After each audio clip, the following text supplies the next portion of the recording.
हर हर महादेव, जय भोलेनाथ। दोस्तों, आप सभी को धनत्रयोदशी अर्थात धनतेरस के पर्व की हार्दिक शुभकामनाएं। भगवान गणेश, धनवंतरी और भगवान कुबेर और माँ लक्ष्मी की कृपा सदैव आप और आपके समस्त परिवार पर बनी रहे। दोस्तों, आज की वीडियो में मैं आपसे बात करने वाली हूँ धनतेरस के बारे में। धनतेरस जो कि कार्तिक मास की कृष्ण पक्ष की त्रयोदशी तिथि के दिन मनाया जाता है और इसी दिन से प्रारंभ हो जाता है दीपावली के पंच पर्व का। पौराणिक मान्यता है कि आज ही के दिन समुद्र मंथन से अमृत कलश निकला था और देवताओं के वैद्य धनवंतरी अमृत कलश को लेकर प्रकट हुए थे। इसीलिए अच्छा स्वास्थ्य प्राप्त हो, इस कामना से भगवान धनवंतरी की पूजा धनतेरस पर की जाती है। इसके साथ ही देवताओं के कोषाध्यक्ष कुबेर देवता की पूजा की जाती है और माँ लक्ष्मी और गणेश जी की पूजा की जाती है।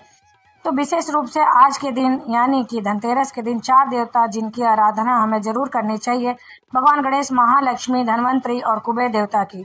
तो आज की वीडियो में जानेंगे कि भगवान गणेश, महालक्ष्मी, कुबेर देवता और भगवान धनवंतरी की पूजा किस प्रकार से धनतेरस के दिन हम करें। पूजा का शुभ मुहूर्त क्या होगा, पूजा की विधि क्या होगी, यम का दीप आप किस प्रकार से प्रज्वलित करेंगे, कहाँ प्रज्वलित करेंगे, संपूर्ण जानकारी आपको आज की वीडियो में मैं आपसे शेयर करने वाली हूँ। तो वीडियो को अंत तक जरूर ही देखें, वीडियो बहुत ही महत्वपूर्ण है, पूरा जरूर देख लीजिए। और अगर आपको वीडियो अच्छी लगे और आपको उपयोगी लगे तो एक लाइक जरूर ही कीजिए। आपके लाइक्स और कमेंट्स हमारे लिए बहुत ही महत्वपूर्ण होते हैं। यही एकमात्र जरिया है जिनसे मुझे पता चलता है कि आपको यह वीडियो अच्छी लगती है और आपको वीडियो उपयोगी लगती है। तो अपने फ्रेंड्स और फैमिली में भी जरूर शेयर कीजिए और किसी की भी मदद हो सकती है। दोस्तों, आप पहली बार मेरे चैनल पर आए हैं तो मेरे चैनल को सब्सक्राइब करिए, बेल नोटिफिकेशन अवश्य ही दबाइए जिससे कि आने वाली वीडियो आपको समय से प्राप्त हो सके। कोई भी प्रश्न या सुझाव हो तो कमेंट बॉक्स में लिख सकते हैं। धनतेरस की पूजा के शुभ मुहूर्त के बारे में बात करते हैं, लेकिन उससे पहले जानते हैं कि पूजा की विधि क्या होगी। शाम के समय हमें प्रदोष काल में पूजा करनी है धनवंतरी देवता भगवान गणेश, कुबेर और माँ लक्ष्मी की। तो बिल्कुल साधारण सी, बिल्कुल नॉर्मल पूजा है, जैसे आप प्रतिदिन करते हैं उसी प्रकार से आज के दिन भी धनतेरस की पूजा की जाती है। देखिए, धनतेरस की पूजा कोई बहुत बड़ी पूजा नहीं होती है, बिल्कुल साधारण सी पूजा होती है। शाम के समय प्रदोष काल से पहले आप स्नान कर लीजिए या फिर हाथ पांव मुंह धोकर वस्त्र बदल लीजिए। इसके बाद आप चाहें तो अलग से चौकी लगाकर भी पूजा कर सकते हैं या फिर जहां पर माँ लक्ष्मी, भगवान गणेश विराजित हैं, जहां पर आपका घर का मंदिर है वहीं पर आप पूजा कर सकते हैं। तो सबसे पहले शुद्ध घी का दीपक जला लीजिए। यह कर्म साक्षी दीपक है, आपको अपना कोई भी पूजा पाठ करने से पहले जरूर जला लेना चाहिए और एक कलश की स्थापना जरूर कर लीजिए, क्योंकि धनवंतरी देवता जब प्रकट हुए थे तो कलश लेकर ही प्रकट हुए थे, अमृत कलश से। और धनतेरस के दिन धनवंतरी देवता की ही विशेष रूप से पूजा की जाती है, क्योंकि दीपावली माँ लक्ष्मी को अत्यंत प्रिय है।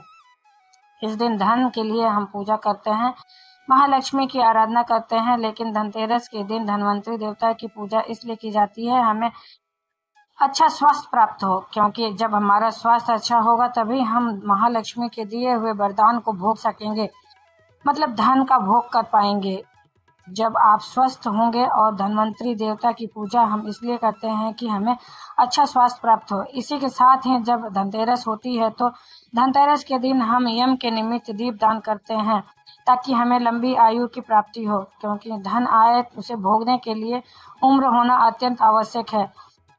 आयु होगी, अच्छा स्वास्थ्य होगा अच्छा, तभी तो आप धन का उपयोग कर पाएंगे। कितना भी धन हो आपके पास और आपके पास अच्छा स्वास्थ्य ना हो, आप निरोगी ना हो रहें, स्वास्थ्य ना हो, या अगर आपके पास लंबी आयु ना हो तो उस धन का उपयोग फिर कौन करेगा। इसलिए शास्त्रों में कहा गया है कि पहला सुख निरोगी काया, दूजा सुख धन की माया। तो पहला सुख क्या है? आपका अच्छा स्वास्थ्य। इसलिए अच्छे स्वास्थ्य के लिए दीपावली के पहले हम धनतेरस पर धनवंतरी देवता की पूजा करते हैं, यम के निमित्त दीप दान करते हैं।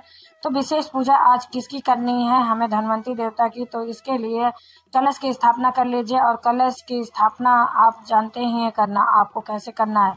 एक पात्र लेना है, आपको थोड़ा गंगा जल डालना है, फिर उसे जल से भर लेना है। सिक्का डालिए, सुपारी डालिए, अक्षत पुष्प और हल्दी आदि डालिए, पंचपल्लव डालिए, जैसे कि आम का हो गया या फिर अशोक का, आम के या फिर अशोक के पत्ते। आप उसके ऊपर एक पात्र में अनाज भरकर रख दीजिए और उसके ऊपर दीप प्रज्वलित कर लीजिए। यह हो गई आपकी कलश की स्थापना। अगर आप दीप कलश बना रहे हैं तो अलग से आपको कर्म साक्षी दीपक प्रज्वलित करने की कोई भी आवश्यकता नहीं है। कलश के ऊपर आपको दीपक प्रज्वलित करना है, अलग से तो नहीं करना पड़ेगा। सबसे पहले भगवान गणपति का आपको पूजन करना है, क्योंकि भगवान गणेश की ही पूजा सबसे पहले की जाती है। आपके घर में जो लक्ष्मी गणेश हैं उन्हीं की पूजा आपको करना है। नए गणपति और लक्ष्मी आज आप लेकर नहीं आएंगे। धनतेरस पर उनकी पूजा हम दीपावली पे करते हैं। आप पुराने वाले गणपति और लक्ष्मी की ही पूजा कर लीजिए। अगर आप चौकी भी स्थापित कर रहे हैं तो भी आपको पुराने गणपति और लक्ष्मी की ही पूजा करनी है। तो सबसे पहले जल के छींटे दीजिए स्नान का भाव करते हुए, फिर वस्त्र अर्पित कीजिए, फिर धूप दीप अक्षत पुष्प अर्पित करके पंचोपचार विधि से भगवान गणेश की पूजा कर लीजिए, भोग लगा दीजिए। फिर इसी प्रकार से आपको माँ लक्ष्मी की भी पूजा करनी है, स्नान का भाव करना है, फिर धूप दीप आदि से पूजा करना, अक्षत पुष्प अर्पित कीजिए, भोग लगाइए। विधि विधान से महालक्ष्मी की भी पूजा कर लीजिए और धनवंतरी देवता और कुबेर देवता की भी पूजा कर लीजिए।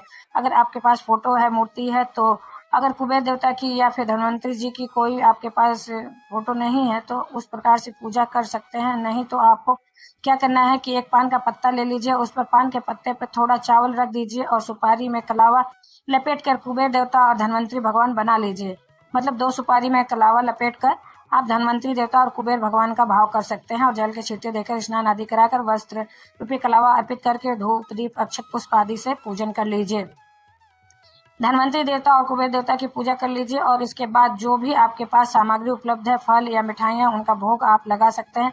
यहीं पर आपको एक और कार्य करना है। जो भी सामग्री आप आज खरीद कर लाते हैं, जैसे कि आप धनिया खरीद कर लाते हैं, मिठाई लाते हैं, कोई बर्तन खरीद कर लाते हैं, आभूषण खरीद कर लाते हैं, तो जो भी चीज़ें आप खरीद कर लाएंगे वह सारी चीज़ें वहीं चौकी के पास रखी जाती है, या फिर जैसे घर के मंदिर में पूजा कर रहे हैं तो घर के मंदिर के पास रखी जाती है।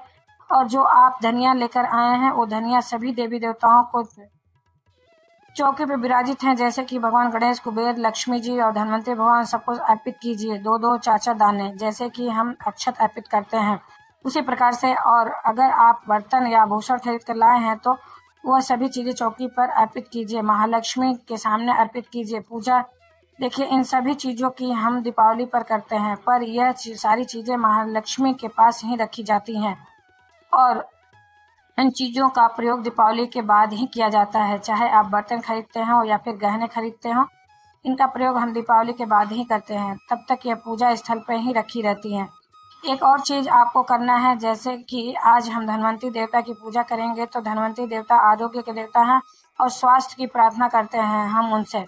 तो आपको क्या करना है कि अगर आपके घर में कोई भी व्यक्ति जो बहुत समय से बीमार है और ठीक नहीं हो रहा है तो आयुर्वेदिक दवाई आज के दिन आपको धनवंतरी भगवान को अर्पित करना है और उनसे प्रार्थना कीजिए अच्छे स्वास्थ्य के लिए, लंबी आयु के लिए। तो जल्दी ही आपको उस दवाई को ग्रहण करने से भगवान धनवंतरी की कृपा से अपने स्वास्थ्य में सुधार देखने को मिलेगा।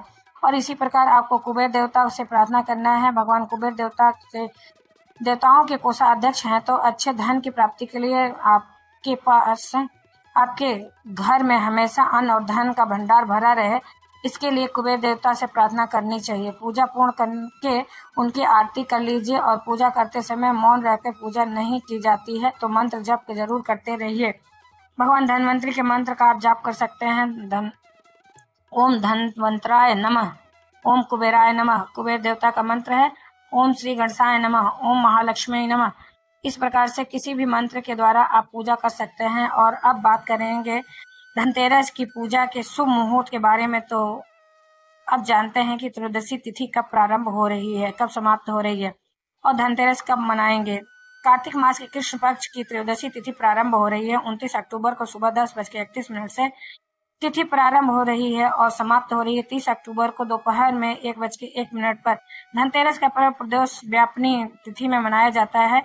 इसके अनुसार 29 अक्टूबर को मंगलवार के दिन धनतेरस मनाया जाएगा। इसी दिन प्रदोष का व्रत भी रखा जाएगा। अब बात करें पूजा के शुभ मुहूर्त के बारे में, तो 29 अक्टूबर को धनतेरस के दिन पूजा के लिए आपको केवल 1 घंटा 41 मिनट का शुभ मुहूर्त प्राप्त हो रहा है। धनतेरस का पूजा का शुभ मुहूर्त शाम 6:31 से रात्रि 8:01 तक है। इसके अलावा प्रदोष काल पूजा का शुभ मुहूर्त आपको शाम 5:38 से रात्रि 8:13 तक है।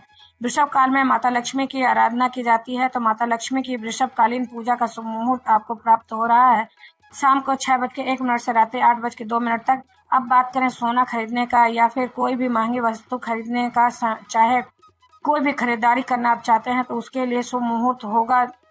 सोना खरीदने का शुभ मुहूर्त आपको प्राप्त हो रहा है 29 अक्टूबर को सुबह 10:31 से अगले दिन यानी कि 30 अक्टूबर को सुबह 6:32 तक। खरीदारी के लिए आपको 20 घंटे तक का शुभ समय प्राप्त हो रहा है।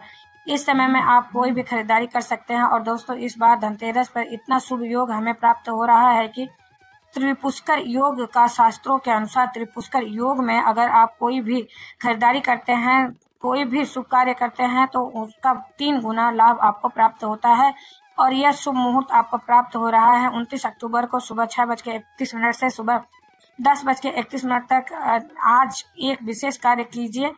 यम के निमित्त दीपदान किया जाता है। तो यम के निमित्त दीपदान आपको कब करना है, शुभ मुहूर्त क्या है? यम के निमित्त दीपदान जो किया जाता है अलग अलग स्थानों पर अलग अलग समय होता है, अलग अलग परंपरा होती है। जैसे कि कई स्थानों पर शाम को संध्या काल में, प्रदोष काल में दीपदान किया जाता है और कई स्थानों पर रात्रि में, जैसे कि जब शाम को खाना पीना हो जाता है, सब लोग खा पी कर सो जाते हैं, उस समय देर रात में यम के निमित्त दीपदान किया जाता है। तो आपके यहाँ जिस प्रकार से किया जाता होगा आप उस प्रकार से कर सकते हैं। आपके परिवार में उसी प्रकार से आप कर सकते हैं, दीपदान करना चाहिए। कई जगह पे नरक चतुर्दशी के दिन दीपदान किया जाता है, तो आप उस प्रकार से कर सकते हैं। और इस संबंधित वीडियो पहले से चैनल पर उपलब्ध है दोस्तों, आप वहां से देखकर सारी जानकारी ले सकते हैं।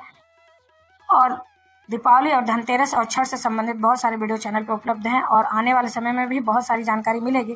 तो चैनल पर बने रहिए और जानकारी लेकर अपने जीवन में उनसे लाभ उठाइए। दोस्तों, उम्मीद करते हैं ये वीडियो आपके लिए अच्छी और उपयोगी होगी।